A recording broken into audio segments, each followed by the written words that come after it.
There my energy changed because I really felt threatened now. And for about 2 seconds, he has the back of my head completely exposed. Right before I close the door, I look to the side and I see another car coming and driving straight to me. Right away I knew what was going on. Both of the guys come in with one hand in the pocket, so they had some kind of weapon there.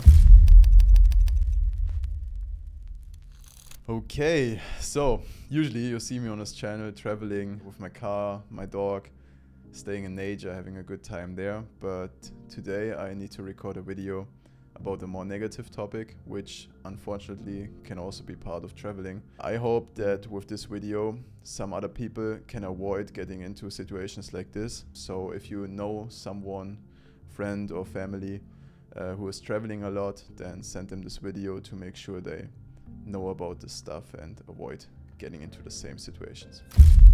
Okay, so just recently I was driving to Barcelona because I wanted to get the ferry there to Mallorca. About 1 hour before I got there, I was driving on the Autobahn and there was a car coming next to me and like honking aggressively and pointing to the back of my car, like if there was something damaged or broken. And yeah, as you can see here on the dashcam footage, the car was driving in front of me and slowing down.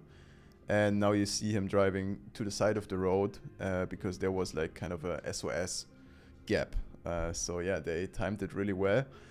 And I was following him because, as I said, I was worried and yeah, still had this weird feeling. So here you can see, which was really interesting, I realized when I was driving there was another car waiting at this SOS gap, which felt kind of weird to me.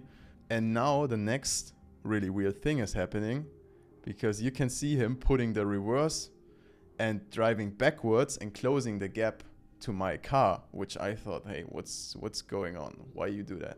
So I was sitting in my car and was really in between. Should I go out and check because I was worried for my car? Or should I stay in the car and drive away because something feels wrong about the situation? So this was also one of the reasons why I stopped. This man looked kind of friendly to me. He looked like, yeah, a nice friendly dad who was just trying to help. I was so in between leaving again or checking that I had the reverse gear already in and was ready to pull back and drive away. That, yeah, here you can see my car is slowly driving backwards. I was already outside of the car here. The man pointed at the car and was like, hey, the car is rolling back. And I checked, oh shit, went back into the car and put it into parking. This opened the gap again. He was closing before when he drove backwards. I don't know if it's really benefited me, but it was kind of interesting how it played out. So what's happening next is I go out of the car, he's coming with me. And instead of going to the left back of my car, which he pointed to when he was driving next to me, he went straight to the other side of the car. So there I realized, okay, there's something really wrong and I'm probably in a scam right here. He went down and tried to open like my wheel to release the tire pressure. I realized, okay, shit, he's trying to keep me here. I need to get out of this. So now you see me going down there, pushing him away, pulling it back in, and you already see here something happening on the right side of the screen, but we come to this in a minute. Yeah, now you can see me on the left saying to him, hey, don't touch my car. But once I got back around the car because I wanted to get back in the car and drive away, he went straight back down to the tire and tried to again open it up and release the pressure. Then you see me getting way more intense, way more loud. I pushed him more aggressively away. There my energy changed because I really felt like threatened now. Was not just like a scam anymore. He's really trying hard, you know. That's what I felt in this moment. So yeah, now you can see me here pushing him away, and I really had to push him because he was trying to get back there. And then you see me here turning around, and this was when the other man was coming from behind the car. And in this moment I thought he's someone who's trying to help me, and I was telling him, hey, he's touching my car and blah blah blah, still pushing him away, the other guy, and trying to get back into my car. Okay, now you see both of those nice gentlemen. This is about the moment I realized that this man on the right was not trying to help me. He was part of the scam because now they are talking with each other. You see him arguing with him, and now they're going together back into the car. And there was like, okay, wait, what the fuck, what's going on? Yeah.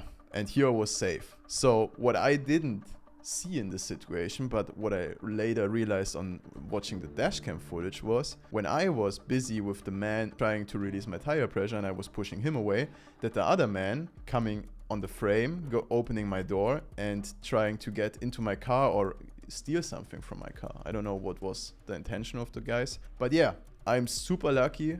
And big shout out to Lily. As you can see here, she realizes right away that there's something wrong and she feels obviously also scared and she's barking, which was enough for the man to probably be afraid to go in there and steal something or even steal the car. And here you can see him walking around the car and talking to me when I thought he's gonna help. So yeah, interesting how the perspective in a situation can change the perception. So I'm super lucky in this situation. As I said again, thanks to Lily. They weren't able to steal anything. My phone was right there in the middle of the car. My backpack with my computer, with my camera equipment and all the stuff was there. So yeah, I was really lucky to have Lily in this situation because otherwise probably they would have stolen a lot of valuable stuff. I made a quick photo of the car and started driving now, drove away. And here's the other car, by the way, and I'm pretty sure they were part of the scam. And then I realized why the one car was pulling backwards. I think they planned me to go in between both cars, and then they could have closed the gap to really keep me from driving away. I think this was their intention, but luckily I stopped behind him, so yeah, their plan didn't really work out. Yeah, and then I drove away. They didn't follow me or anything, so this was over there. And yeah, I called the police, told them the story. I gave them the number of the plate, and hopefully they will get the guys. I don't know, I never heard about this back from the police. Honestly, I don't really believe they do much with these kind of stuff. Okay, now situation 2. About 90 minutes later, I arrived in Barcelona and I was a little early, so I decided to stop at this parking lot here, save the footage from the dashcam, and also go out with Lily before we go onto the ferry. When I was coming back with Lily, I put her in the car. Right before I closed the door, I looked to the side and I see another car coming and driving straight to me, and it was a really old car and damaged, and right away I knew what was going on. Of course, I was really sensible from the situation before and I felt like, okay, this is not good, I have to get out of here. So I close the door, I go straight around the car, into my car, I lock the car, and as you can see, there's this two friendly looking gentlemen coming straight to my side of the car. Luckily for me, the timing was perfect for me.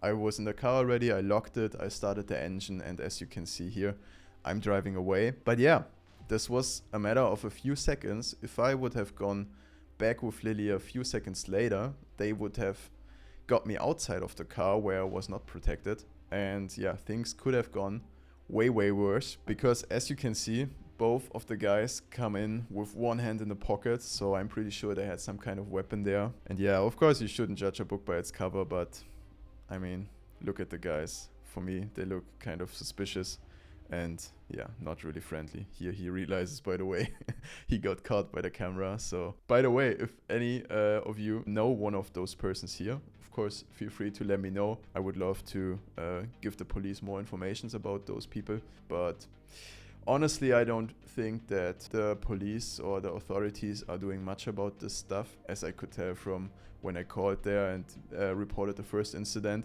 And also that one of the crazy things is where the second situation happened, there was a police car probably around 200 meters away. There you can see how crazy those people are. There's a police really close to them and they still are ready to rob you right in the middle of the day. Yeah. I got lucky again. The timing was on my side. I was driving away. I was driving then to the ferry, went there for check-in. Weirdly enough, they followed me there and stopped there too. But I was driving in there and waited with many other people there, so I was safe. Yeah, but this was the story. They tried to rob me twice within 90 minutes. That's crazy. Alright, so let's talk about my learnings I take from those situations. Of course, this made me way more sensible and cautious traveling, especially in the first days and the first 1 or 2 weeks after this happened. And yeah, I reflected a lot on how to better be prepared for those situations and of course how to avoid them in best case. So I think situation number 1 is kind of easy. just don't stop for this kind of stuff. If someone telling you to, hey, stop, stop, stop, for some reason, just keep going, keep driving, look in the mirror and check if they are following you. And if you realize no one is following you, you can stop at some other point, check if there's something wrong with your car and make sure, but never stop in situations like this, following them to stop there, especially if there's another car already waiting. So yeah, looking back at it, I feel a little bit stupid to even stop there and check, but afterwards you're always more wise, right?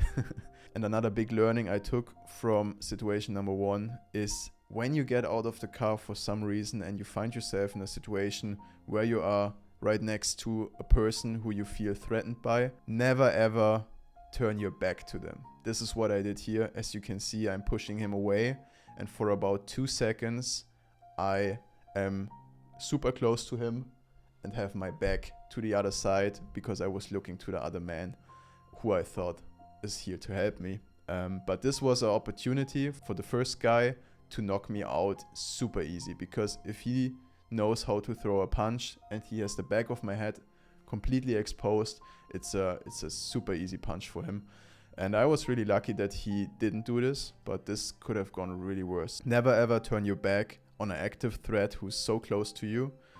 Always keep on distance and circle away and make sure to not expose your back. Of course, this situation was super tricky because there were 2 people, and keeping 2 people in the eyesight and not exposing your back is super hard, and I have no experience in this. I have no fighting experience or something like this, so this was really new. And I will probably also be more active when it comes to self-defense and make sure I don't even come into this kind of situation, because I had the chance to knock him out after he tried to release my tire pressure for the 2nd time. I had the perfect opportunity and didn't do it because, yeah, obviously I don't want to hurt anybody, but looking back, it might have been the safer option for me. Then obviously I would have to deal with the other guy, but at least then it's 1 versus 1 and not 2 versus 1 like it was right now. So yeah, my last learning is that I definitely have to work on my self-defense skills. On the one hand, when it comes to martial arts, so I will get back to practicing MMA and kickboxing again, which I did for a while, but I stopped it unfortunately. And also, best case is you don't even need your martial arts because you have like a tool, and in my case, or for my choice, it is a pepper spray. I think a pepper spray is a super effective tool. It is usually really small. You can keep it in your pocket, you can keep it in your car right next to you to have it always with you, and it's really effective. It doesn't kill anyone, it doesn't hurt anyone really bad. It's not illegal, it's pretty much, I think, in every country illegal, so you can travel good with it. It works also for animals. If you get attacked by maybe a boar or whatever, you can use it too. Yeah, this is something I will carry from now on all the time with me, especially if I'm traveling solo somewhere. Alright, so this was the story about what happened and my learnings I took from it. I'm excited to hear from you guys what you think about this, if something like this happened to you already, and I really hope that this video will help a few people to be aware of it and to avoid those kind of situations. I hope everyone is traveling safe out there, having a good time and not dealing with shit like this. And we will see each other in the next video, which will be a positive topic again, me traveling, and I will also show you more about my car and tell you about stuff I have planned for this. So there's a lot coming soon. Stay safe and see you in the next one. Peace.